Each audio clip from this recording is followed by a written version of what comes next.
یہ سرمایہ تو اس عظیم بحران سے نمٹنے کے لیے ناکافی ہوگا۔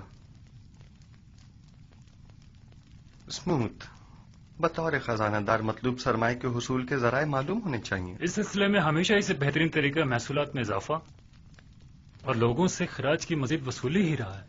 نہیں، یہ طریقہ تو ضرورت مندوں اور محتاجوں کو مزید مشکلات میں ڈال دے گا۔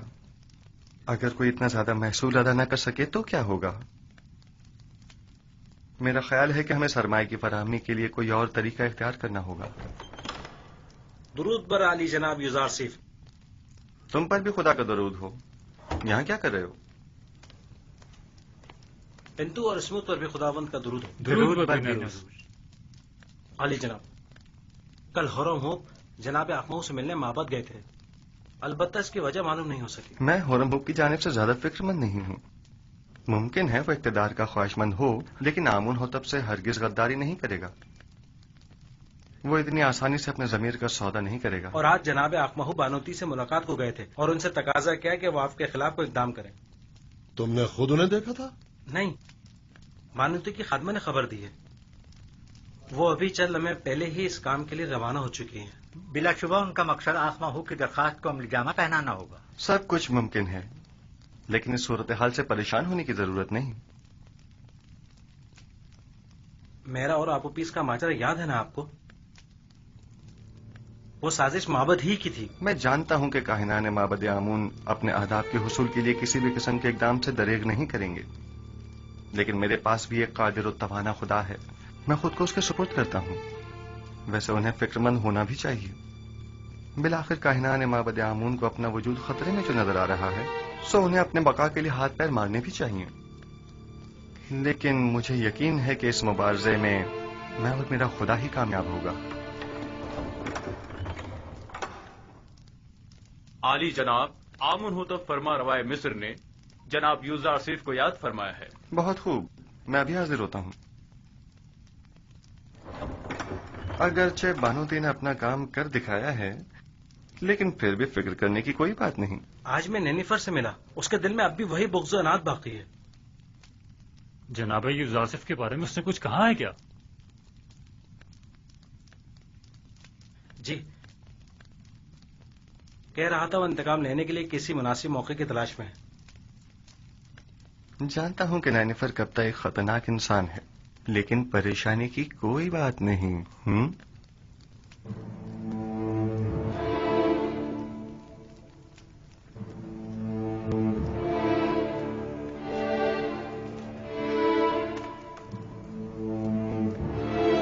علی جناب یوزار سیف شرف باریابی چاہتے ہیں۔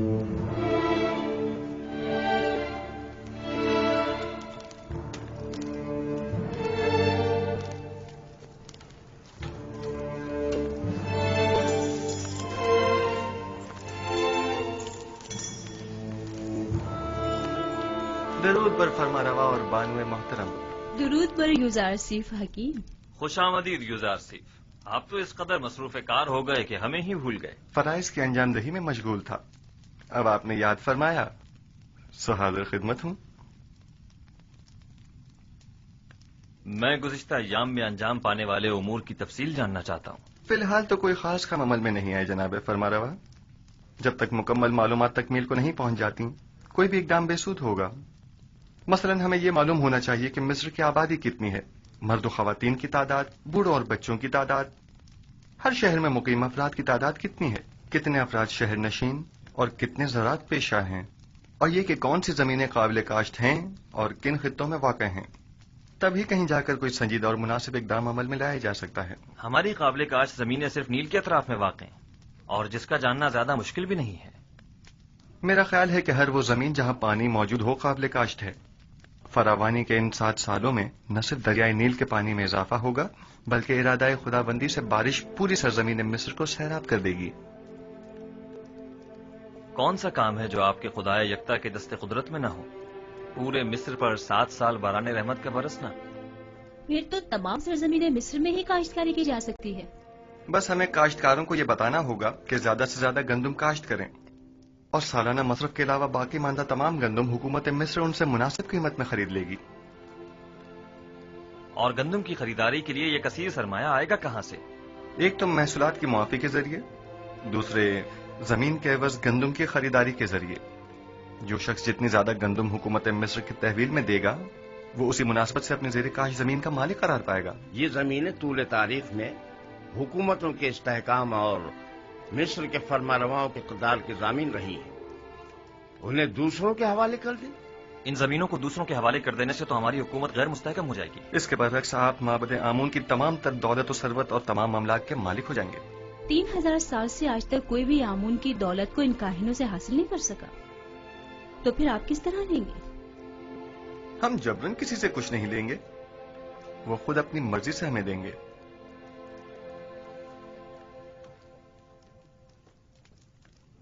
مجھے اب بھی اپنے سوال کا جواب نہیں ملا. کیا اس طرح ہماری حکومت غیر مستحکم نہیں ہو جائے گی؟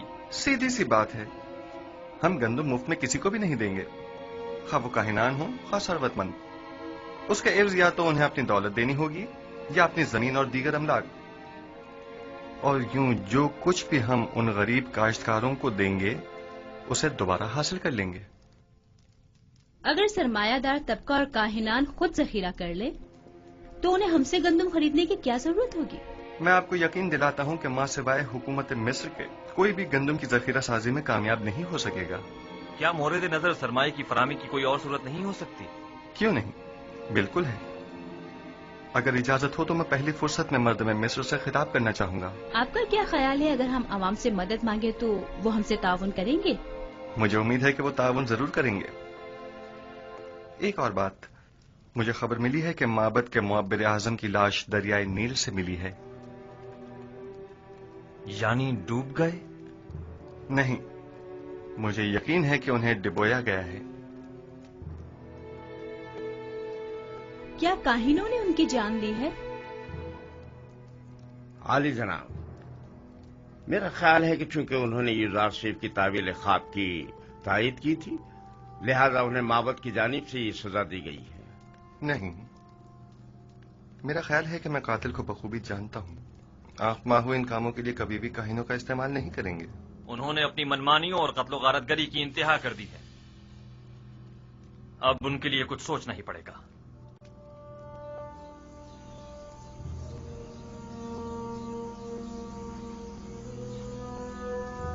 یہ سب لوگ ایک بیگانے کافر کے ہاتھوں میں کھلونا بنے ہوئے ہیں. پتہ نہیں فرما رواں کے خواب کی تعبیر کی خاطر ان بیچارے عوام کو نہ جانے کیا کیا سہانے خواب دکھا رہے ہیں.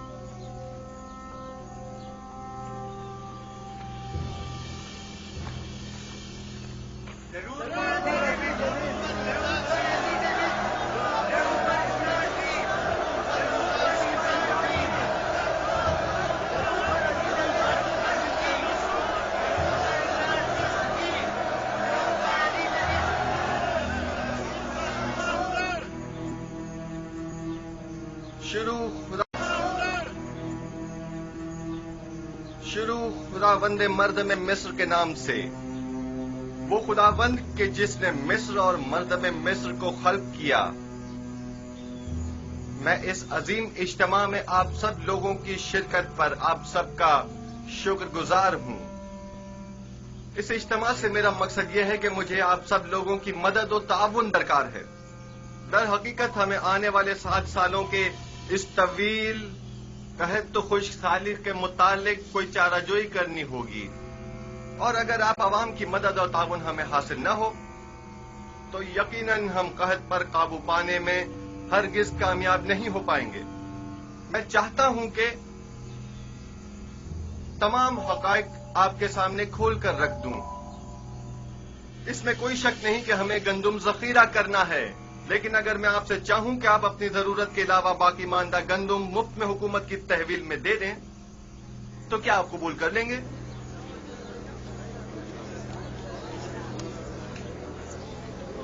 وہ تو ظاہر ہے کہ نہیں کریں گے. بھلا ہم اپنی محنتوں کا ثمر حکومت کے حوالے کیوں کرنے لگے؟ حتیٰ کہ میں تو ایک مٹھی گندم بھی کسی کو نہ دوں. تم بھی اگر کسی کو مفت میں گندم دے دیتے آج ہماری طرح غریب ہوتے، دولت مند نہ ہوتے.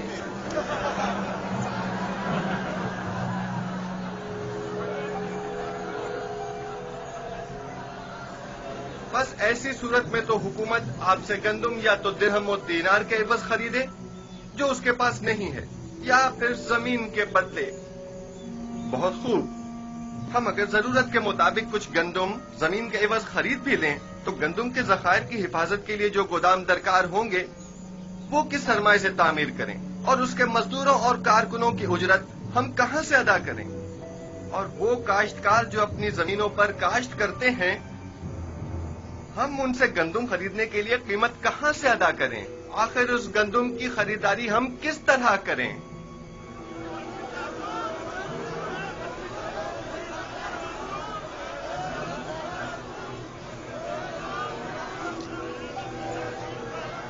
خوب، تم بولو۔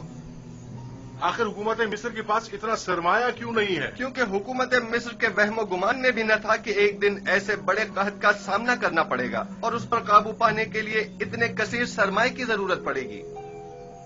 لہذا اس میں کوئی شک نہیں کہ آپ عوام کی مدد اور تعاون کے علاوہ ہمارے پاس کوئی اور راستہ نہیں۔ کیا آپ حاضر ہیں کہ ہم ایک دوسرے کے باہمی تعاون سے خود کو اس جان لیوا بحران سے نجات دلائیں؟ بالکل کیوں نہیں، بالآخر ہمیں اپنی نجات کے لیے کوشش تو کرنی ہوگی۔ ہم تعاون تو کرنا چاہتے ہیں مگر کیسے کریں؟ اس کا طریقہ کار میں آپ کو بتاؤں گا۔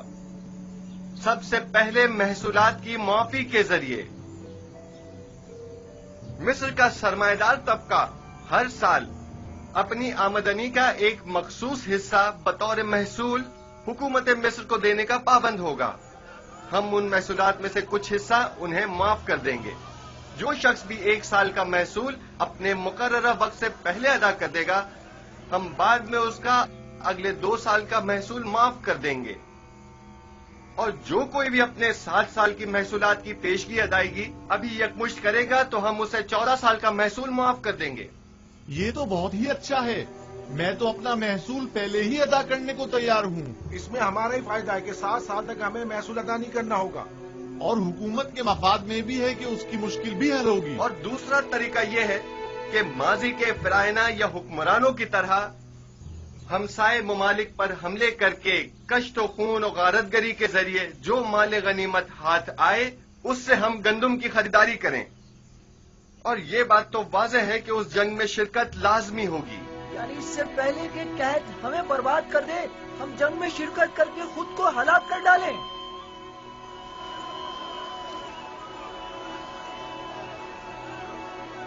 بہت خوب، بہت خوب، میں بھی جنگ کے حق میں نہیں ہوں۔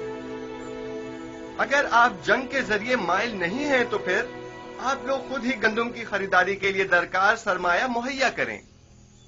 ہر شخص اپنی آمدنی کا 5واں حصہ اس مہم کے لیے مختص کر دے تاکہ اس سرمایہ سے گندم خریدی جا سکے۔ اگر اپنی آمدنی کا 5واں حصہ دینے سے ہم جنگ سے بچ سکتے ہیں تو ہمیں قبول ہے۔ ہم تو ان جنگوں سے جن میں لاکھوں جانیں ضائع ہوتی ہیں تاکہ محض حکومت کے خزانوں کو بھرا جائے، اب تنگ آ چکے ہیں۔